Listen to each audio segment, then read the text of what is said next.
involved. So we've had David Cameron involved, we've had Gordon Brown involved, Theresa May involved. But the most important politician with regards to the Madeleine McCann case, in my opinion, Gordon Brown. I think he's very closely linked to this case.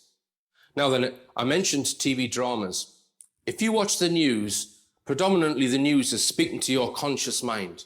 It's trying to persuade you of events or a narrative. TV dramas will speak to your subconscious, right? So this drama, The Missing, which is now in its second series, all about a child that went missing on a foreign holiday, they're planting seeds and suggestions into your subconscious. So this one simply is saying young children are at risk of abduction in foreign countries. And I think this series has been made all because of the Madeleine McCann case, and that's the message they're trying to get in the public's mind. Recently, we had this one about the faked abduction of Shannon Matthews. So her mother, Karen Matthews, in 2008, faked an abduction because she'd seen how much money the McCanns were making. Here she is at the police press conference. Now, the subliminal message that I believe was being planted in people's subconscious with this drama, it's not possible to fool the police with a hoaxed abduction, because what this drama portrayed is how dumb Karen Matthews was and how clever the police were and how quickly they saw that she was trying to fool them, right? So it's not possible to fool the police with a hoaxed child abduction. They don't happen, but I believe they do happen if you can call in favors. And people have said that they think that the McCann, protection of the McCanns is all about class, that because they're middle-class doctors, they've had help. Bollocks. I don't believe that at all. I believe that there's a big, dirty secret at the center of the Madeleine McCann case, and if that same secret had been at the center of the Shannon Matthews case, they would have had the same protection. It's about the secret. It's not about class. The class issue is a phony bone of contention to distract you. Now, I just wanted to bring your attention to this story, which appeared on the BBC website. So this happened last year, 2016, and it was an alleged abduction of a little toddler, a little girl, from a Primark store in Newcastle upon Tyne. So what's alleged to have happened is 2 teenage girls have come in and led the toddler away. Now, when this story broke, I was being contacted by a woman from Newcastle upon Tyne who lived near where the mother was supposed to have lived. And she was telling me that she thought the whole thing was a fake story because the mother hadn't been named and no one in the locality knew who it was. The child hadn't been named, the teenage girls hadn't been named, and there was no CCTV being released. So there's no evidence which proves this case exists, or there appeared not to be. So I don't know if this is a real case. I don't know if it's a training exercise. It might be a real case, but it's certainly been used for purposes of propaganda, because this sort of PowerPoint presentation the BBC put together on their website, there must have been vast amount of work gone into this. It's a whole sort of sequence of slides that you click on, and some of them have got video and audio in them. It's not just a normal news item. So they've spent a lot of time working on this. If you click on slide number 1, we see here the 101 non-emergency call taken by a handler, Kate McCafferty. Kate McCafferty, yeah. Now, there may well be a woman called Kate McCafferty works at that call centre, but I suspect they've put that name in there just so that the name Kate McCann pops into your subconscious so that you're thinking of the McCanns while you're looking through the rest of the propaganda in these slides. And the message or subliminal, which came across for me with this item was, the police are so efficient in the UK, child abductions are prevented. Because what happened here, allegedly, is that the police got the CCTV footage, they found out which direction the little toddler had been taken in, and then they rescued her. So if only Madeleine had been abducted in Newcastle, we would have saved her. That to me is what they're trying to plant in people's subconscious with this. And similar cases have been used. This is the Ben Needham case from 1991. 26 years ago, but it has many parallels with the Madeleine McCann case. It's a little toddler going missing in a Mediterranean resort, British family, and the other thing in common is that the local police were suspecting the family as being responsible for the child going missing. Now then, this is Ben Needham's mother, Kerry Needham, who was plastered all over our media last year, you may remember it, crying her eyes out because they supposedly found out new information about the case. Now, there are 2 things really to point out about this case. The first is the circumstantial evidence and what most likely occurred. And the second is how it was used for purposes of propaganda. So let's just go through the first. Kerry Needham here was not with her child. This is a 21-month-old baby. She was at work. The child was at a farmhouse with the grandparents, Kerry Needham's parents. Also there was Stephen Needham, Kerry Needham's brother, Ben's uncle, and there was another guy there who was the landlord of the property. So they're all at the farmhouse when Ben goes missing. Now, Stephen Needham, Ben's uncle, 17-year-old, had regularly been taking Ben out for rides on the back of his moped, right? So the circumstances of when Ben went missing were Ben was playing outside, Stephen Needham leaves the farmhouse on his moped, nobody sees him leave. The parents, a little while later, come outside, they see that Ben's not there. So they both assume that Ben has been taken for another ride on the back of his uncle's moped. Stephen Needham, Ben's uncle, didn't surface for 3 hours. He was gone for 3 hours, and when he got back, there was damage on his motorbike, right? And he jumped straight in the shower when he got back, right? So the Greek police were running their investigation. They suspected that Ben had died in an accident and that Stephen Needham had disposed of and hidden the body. This is Stephen Needham here. Now, I put a link on my website to a documentary that was made about this case in 2000. And a Richplanet viewer emailed me, a very observant Richplanet viewer, telling me that Stephen Needham is exhibiting duping delight in this documentary. Anyone know what duping delight is? Yeah? So if somebody lies to someone and that person buys the lie, the person giving the lie will sometimes show pleasure or they'll smirk because the person's bought the lie. So in this part of the documentary, he's explaining how he gets back from his motorbike trip and then they ask him, well, have you got Ben? I was out still in the shower. He knocked on the shower door and says, have you got Ben? Have you got Ben with you? And I just said, no. And could hear him going, oh my God. So why is he smirking? Look at that. He's smirking because the interviewer is believing him. So there's not much doubt in my mind what happened in that case, right? But it doesn't matter. It's a 26-year-old case. It's ripe for purposes of propaganda. So the Yorkshire police sent out a team to Kos to dig a hole in the ground and convinced Kerry Needham that some Greek digger driver who died in 2010 had somehow killed her son and disposed of the body. I'm not aware of any evidence which proves that, but they convinced her of that and they had her bubbling her eyes out all over our mainstream media. That's what they were doing it for. They're not trying to solve the case. So this is the subliminal which came with this case, in my opinion. Families of missing children are always blameless. Kerry Needham was portrayed as blameless and needs sympathy, not scrutiny. So what I think they're doing with the story last year is basically, this is Kate McCann.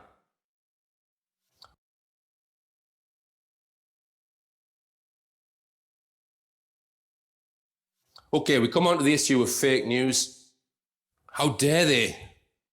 How dare Jon Snow and the mainstream media point their finger at other sources of information and claim that it is fake when you consider all of the fake stories and news that they've been putting out for decades? Look at 9/11.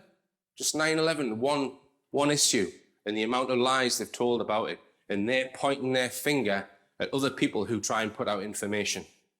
So what's this all about? Why are mainstream media doing this? Why have they started pointing the finger at other people when the microscope should be on them? Well, let's have a look at this research. This is a Gallup poll of trust level of mainstream media. So in 1997, we see that 53% of people trusted mainstream media. And in 1999, it was 55%. So well over half. Now, it's below a third, 32%. Less than 1 in 3 people now trust the mainstream media. And I think they're very, very concerned about this. And we can ask the question, well, what have we had over the last 20 years that's possibly achieved this? Well, I would suggest the internet. I think that the internet has allowed people to question and have a platform to oppose mainstream media, which is why I suspect that the trust level has gone right down. But it's a bit more sinister than that. It's a bit more sinister.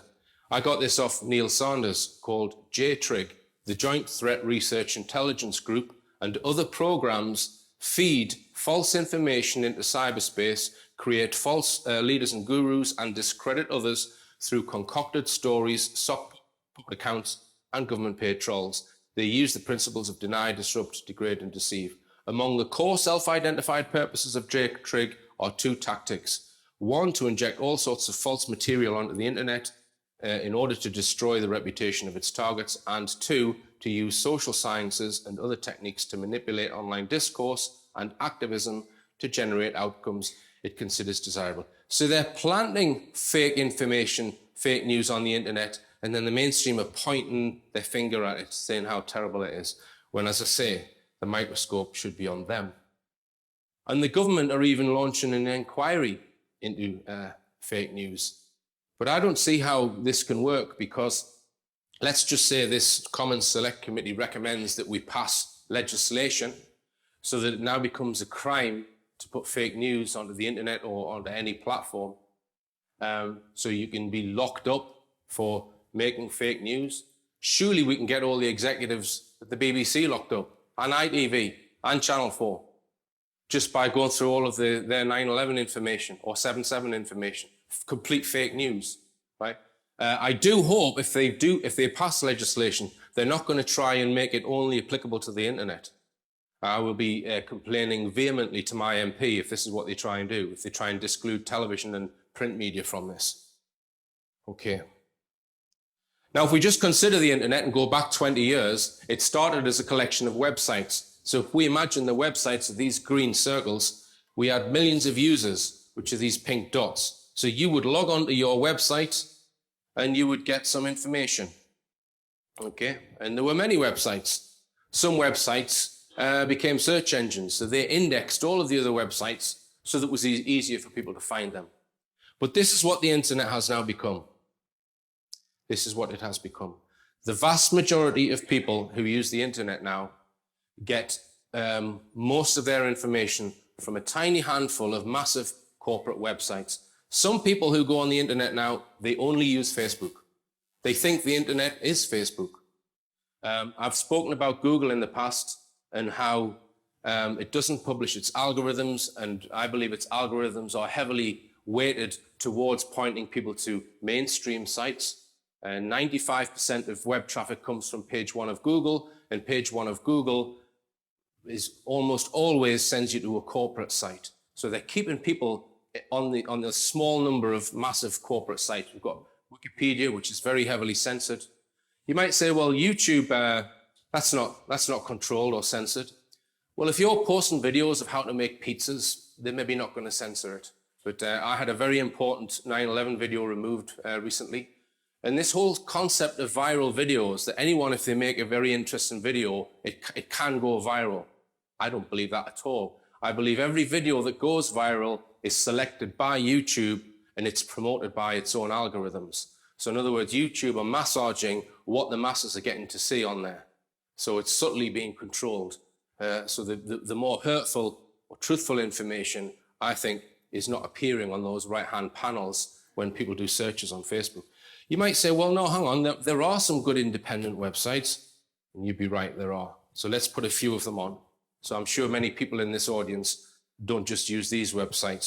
They will go to other independent websites and get their information. But the point I'm making here is that the agenda has been to get as many people into this cattle pen as possible, right? So they're not using or finding out alternative information. And they're building, this is a Facebook server establishment to house their servers proposed in Ireland. They need thousands of these servers. This shows you the amount of usage that Facebook have. And just to point out that if you go to the Richplanet website, you will see some programs that we did all about Facebook with Neil Sanders. The fact that Facebook was probably set up in cahoots with the CIA, all of the bad behaviors that Facebook deliberately encourages, the online slacktivism as well. You think that you're achieving something by being on Facebook? Why are you? Okay, now then, I just want to talk about TV comedy now, because if we've got all these falsehoods and all of these lies in our mainstream media, then satirical TV comedy can be used to oppose it and expose it and make it look ridiculous, right? But how come we don't ever get any decent satirical TV comedy now, challenging all the bullshit in our news. Anyone notice this?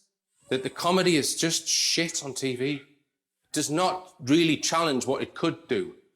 Now, I've thought about this, and in my opinion, there is an unwritten rule of TV comedy that every TV comedian follows. Here's the unwritten rule of TV comedy. You may satirize the news, but never its veracity. You're not allowed to make jokes about whether the news is true or not. Because if you do, you will immediately be branded a conspiracy nut. And all comedians obey this rule. So programs like Mock the Week, I could provide them with so much material, right? They never take on board. So, for example, we had the RAF Marham incident, where an RAF guy was jogging and two terrorists supposedly tried to abduct him, right? And then a few months later, they said, oh no, we think it was just a road rage thing, right? You could have a field day with that story if you satirized it, taking the piss out of the news, because that's clearly fake news. But the first story, they did a whole Crime Watch program on it. And many, many other issues.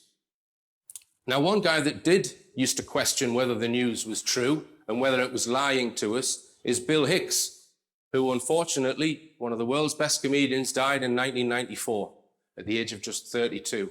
Now, I found an old interview of Bill Hicks speaking not long before he died, and he's talking about how he had this comedy career and he eventually got on TV, but they started telling him that he had to change his material. And so much of what he says in this next clip applies over 20 years later today. When I was a kid, starting out, I would watch TV and I'd go, boy, if they like that guy, I was looking at comics, if they like that guy, they're going to love me.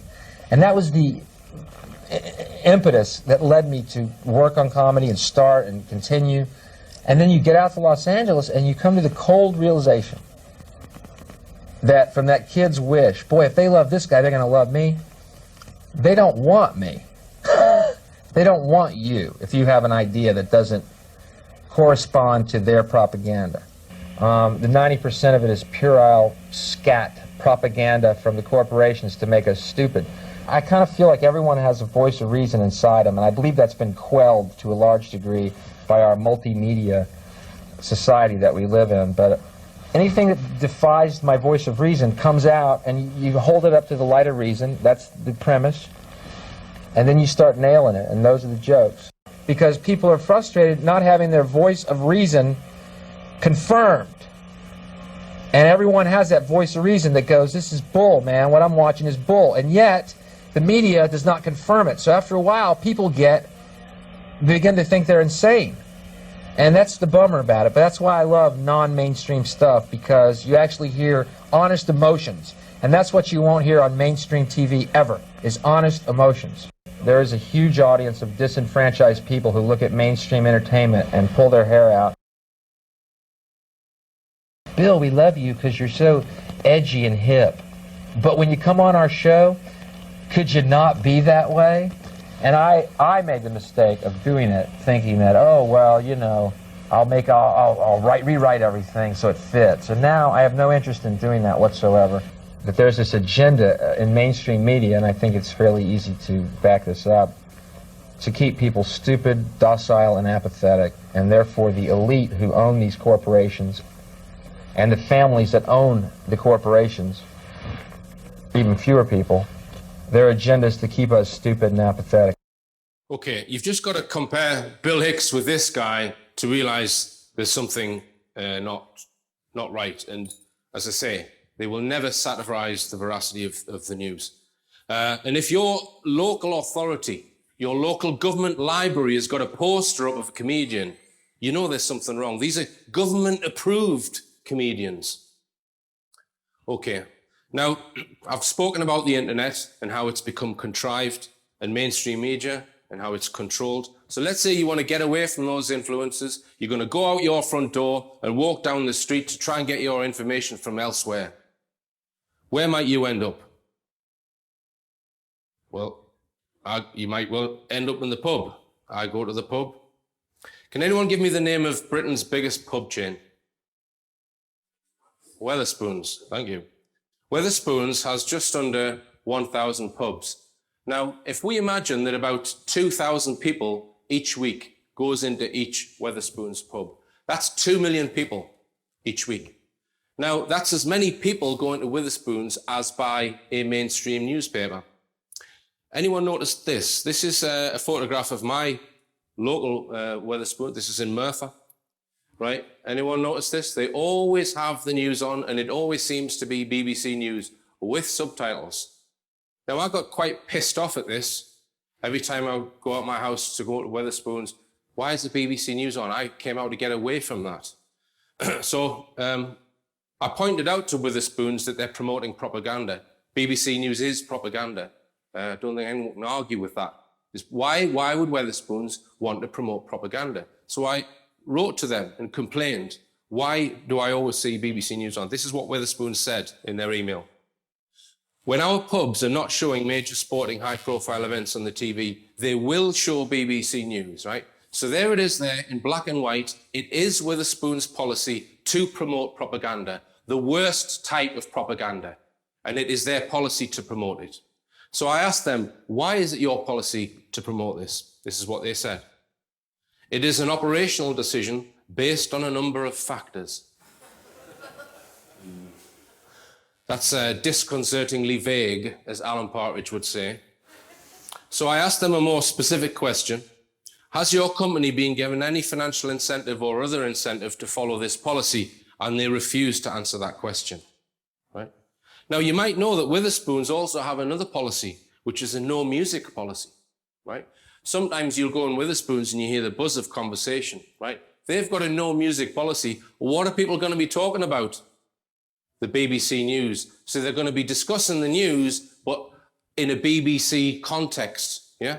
So it's absolute promotion of propaganda. You're talking possibly 2 million people every week watching that shit. Now, I don't usually drink in Wetherspoons. I drink in a pub next door, a few doors along.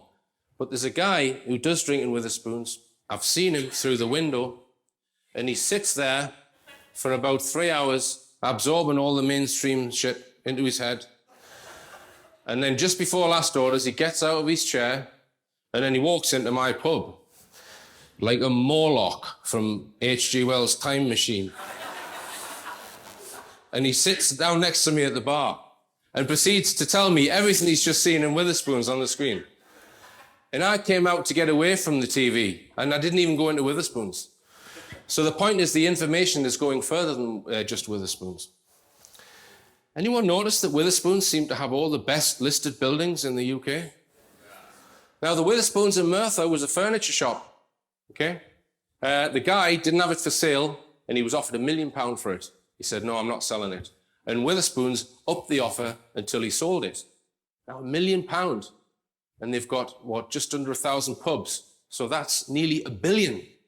£1 billion to create the whole Wetherspoons chain, which started in 1979 in London. With this guy, Tim Martin, here he is with a cabinet minister. Here he is with 3 cabinet ministers. So the question I ask is, has Tim Martin been given a helping hand in order to create his empire, right?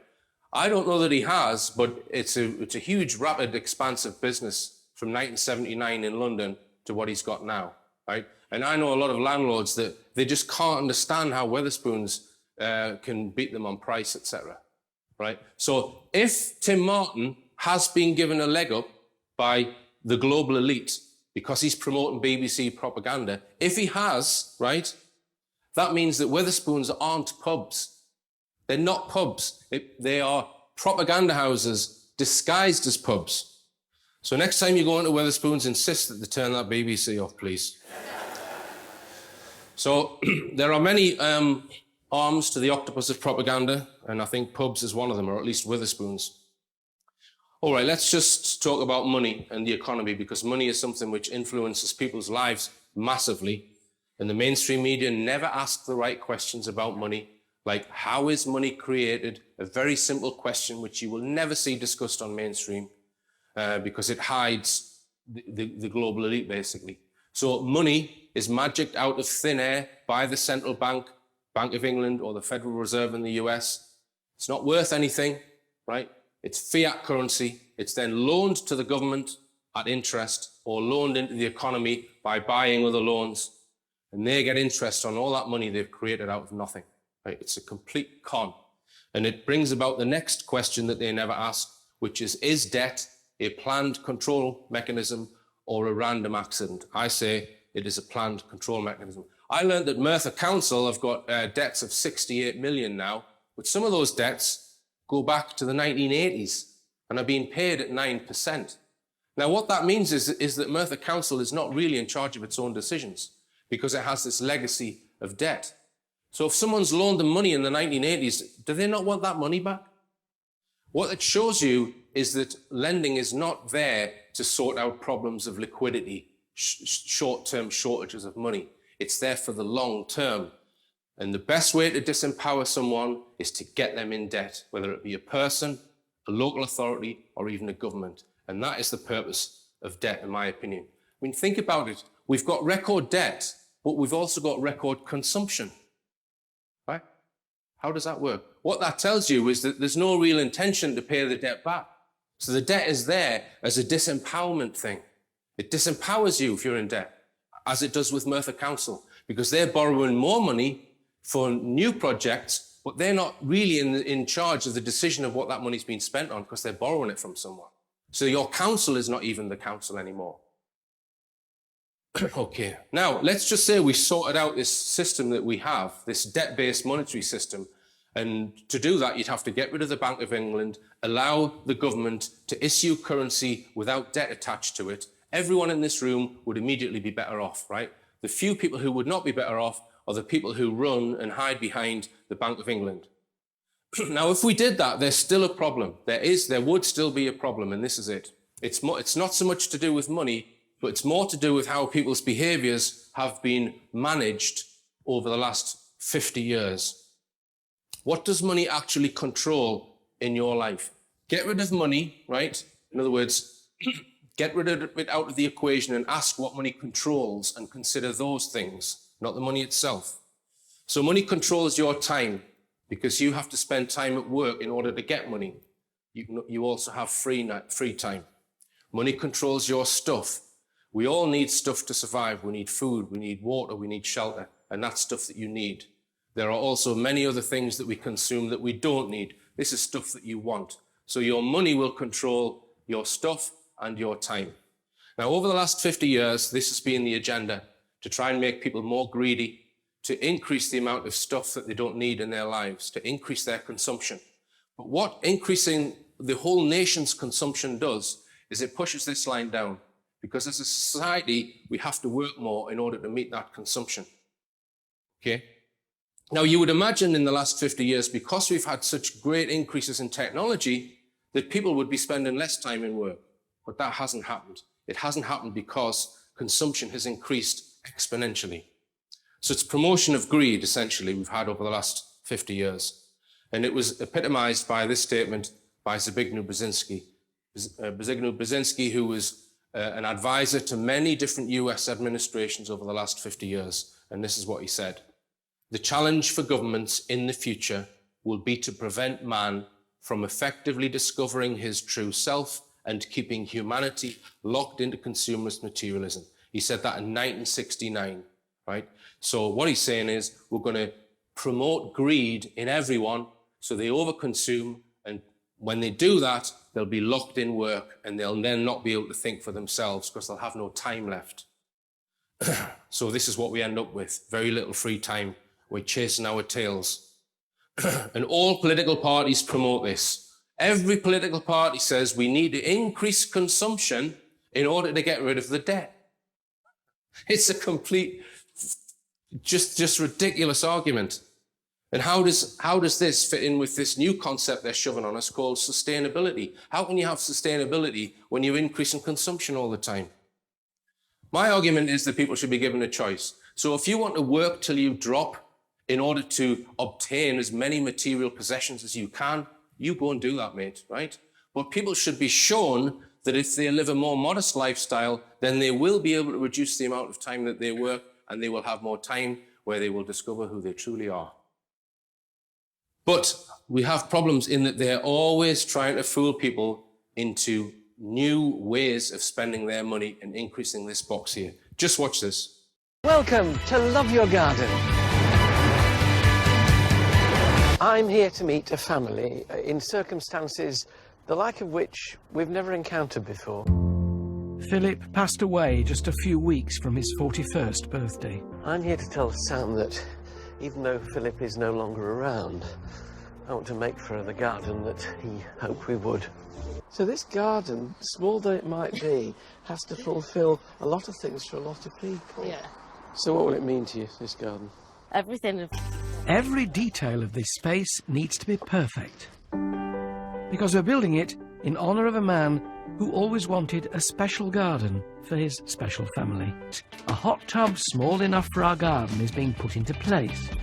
And right next to the tub, the walls of Francis's garden building have also appeared. Love that little dip in the hedge. So look. You think you'll ever get over it? I don't think I'll ever get over losing him. But remembering those who are no longer with us is very much a part of the healing process. So I'd like Sam's memories of Philip to be a part of the garden. David and the boys are racing to finish the cedar deck around the new hot tub. Now it needs an outdoor dining table. It's an absolutely massive olive tree. I could only guess at the age of that, but I'd say over 100. Louvered screens. Inspired by a husband and father's final wishes, and two boys, Ethan and Josh, and special features for each of them to enjoy. Open your eyes.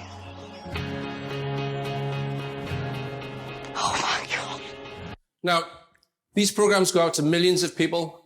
Just imagine how many people watched that program that had had a relative die recently. They're going to feel quite guilty that they didn't do that. So, what I think they're doing here is trying to get people to spend as much money on funerals as they do on weddings, right? So I can update my chart now. There's stuff I need to buy that I need, stuff I buy that I want, and stuff to buy for dead people. A whole new marketplace has opened up. Salespeople will be having orgasms, won't they? Now, my dad died recently, okay? And I can tell you something for sure, my mother is not getting a hot tub in her back garden. It's louvered screens and a 100-year-old olive tree. So here's an article in the Daily Express all about that TV program. And just below the article, we have an advert for loans. So they're trying to get you to borrow money to buy things for dead people. I guess we're about out of ideas on this crazy planet. Alan Titmarsh, right. So we come to the other fake area of news, fabricated terror, which we've spent a lot of time on Richplanet. If I start with 9/11, there's a 500-page book with 800 colour photographs in it at the back there called Where Did the Towers Go? Read that if you want to find out what happened on 9/11. If you compare that with what was reported in the mainstream media, you know it's a pack of lies. Therefore, they've reported fake news. Same goes with the London bombings in 7/7. There's a film at the back there called 7/7 Ripple Effect. Well, there are many shows you can watch on Richplanet. The alleged suicide bombers, they were not on the tube trains or on the bus. They were murdered at Canary Wharf. So again, it's another fabricated event. Now, there have been many, many terrorist attacks since the London bombings, and I suspect that the vast majority of them have been fabricated in one way or another. We've had the Westminster one recently, but they do seem to have changed in their nature. They're kind of smaller these days, but they're trying to use the smaller terrorist attacks to create as much sort of sobbing in the mainstream media and motives for what they want to do. So I'm just going to give you an example here of what looks to me like a fabricated terrorist attack, which happened recently, 2016, last year. So this was reported in Mail Online. It was reported by Reuters and the Associated Press. Car bomb kills at least 8 in Baghdad market. So here are some photographs from the Daily Mail. It states that the bomb killed at least 10 and wounding many. Killed at least 10 and wounding many. So this is where the car is supposed to have been that they blew up. Killed at least 10 and wounding many. Now, what I'm about to show you was all exposed on this website, bellingcat.com. So there's a lot more detailed information which proves what I'm about to say is correct, if you want to check it out. Now, this car bomb attack was filmed by this CCTV camera. So the car in question was parked just there where you see this blackness on the wall there.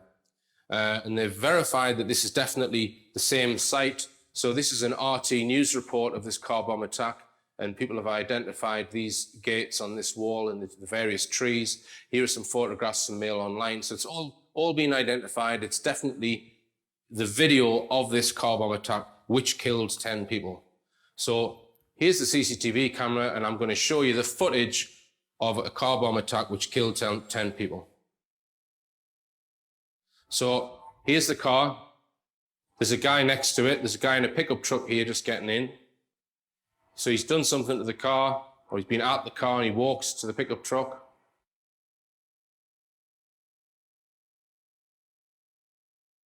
There's at least 2 guys in that car.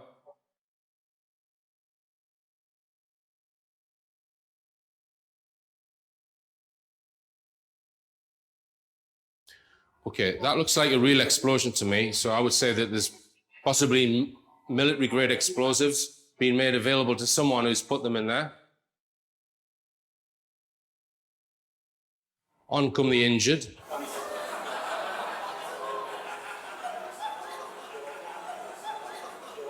This guy's up for an Oscar. This guy's up for an Oscar. So we've got another vehicle with a guy getting out. So we've got 2 vehicles, a number of operatives. So in order to get people to do this, I would suggest they would have been paid. We've got 2 vehicles, we've got real ordnance, so quite a lot of organising to do this. And this appeared in the mainstream media very shortly after it happened. So you've got to ask the question, well, are the people who are hoaxing these things linked to the people who are putting it in the media? And I've suggested it's a safe bet that they are. And the point is that once it was exposed, they didn't remove that from it. It's still there today, the story of 10 people being killed. They haven't taken it down or apologized. So this illustrates very clearly this case, that when you run an investigation, that you must ask the right questions in the right order. So the first question you must address in any investigation is what happened. You cannot go on to how did it happen, who was responsible, or why did they do it. And this is what they've done with Westminster. Before anyone has been shown or proven what actually happened at Westminster, they jump into this thing, well, why did they do it? Or they were influenced by ISIS or whatever, right? I mean, look at this. We've got a rundown area of Baghdad with better CCTV coverage than Westminster Bridge. I'm still waiting for the CCTV to come. Okay. And we cannot trust what the media tell us about any terrorist attack, whether it's in Westminster or Baghdad, and we cannot trust what they tell us about ISIS or what ISIS is. Now, I was selling this book on the tour for £7. It's sold out, unfortunately, but you can get it from the website or from other websites. Unmasking ISIS. I'll just give you the summary. ISIS is a supercharged new brand of Al-Qaeda, which, like Gladio, was founded by the US to fight Russia. The so-called founders and bogeymen of ISIS, Zarqawi and Baghdadi, were puppets invented by the CIA. ISIS is the latest offensive in a very long-term Anglo-Zionist divide and conquer project to balkanize and subjugate the Middle East. So this is what they're trying to do with Syria. They want to split it up so they can put a pipeline through it by fostering narrow sectarianism and infighting amongst its peoples. Turkey's dictator Erdogan runs ISIS for NATO and is a long-term ally of Israel. So in this book, it explains and gives evidence for where ISIS's military aid has come from: Turkey, United States and Israel, and its financial aid from Qatar, Kuwait, and possibly Saudi Arabia. Something like ISIS does not just spring up overnight. Something with military power, military might, has to be given support from certain nation states. And as it explains in this book, this is where that support has come from. Something that you never hear in the mainstream media. And we spoke all about fabricated terror and ISIS on Richplanet with this guy, Zaid, who has links to a Middle Eastern government. Now, so he does have inside knowledge, and he was warning us about attacks coming in Turkey because there was an attempted coup to try and replace Erdogan last summer. And that was primarily because Erdogan isn't being quite as compliant as they would like him to be in running ISIS. So I've asked Zaid to give me sort of an update on the situation. And the area of interest now, or where the troubles are starting, is the Kurdish area. So this is what he said.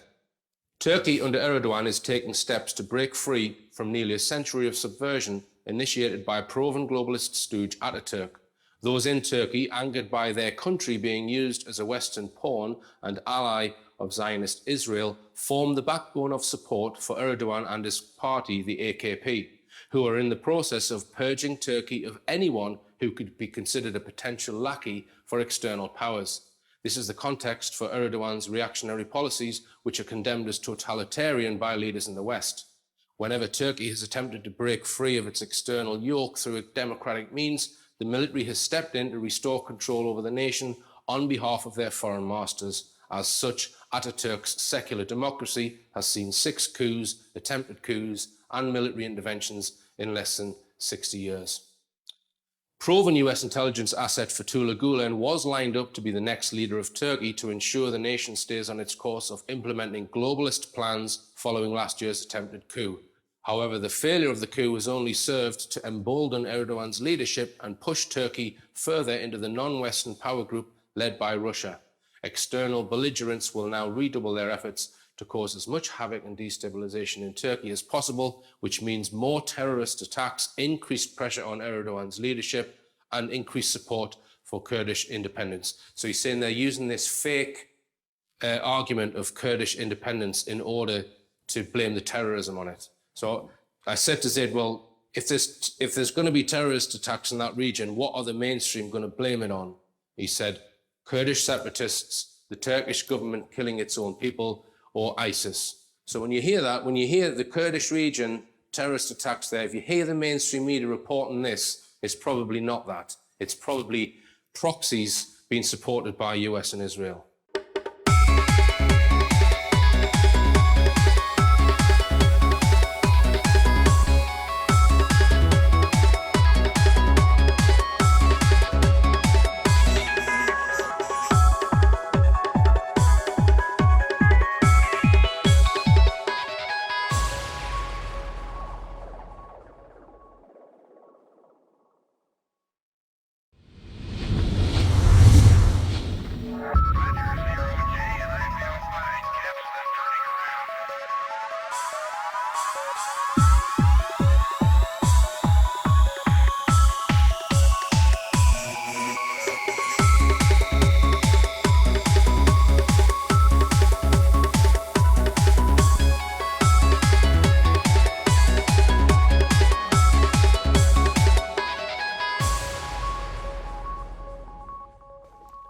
Welcome to Richplanet TV. I'm Richard D. Hall.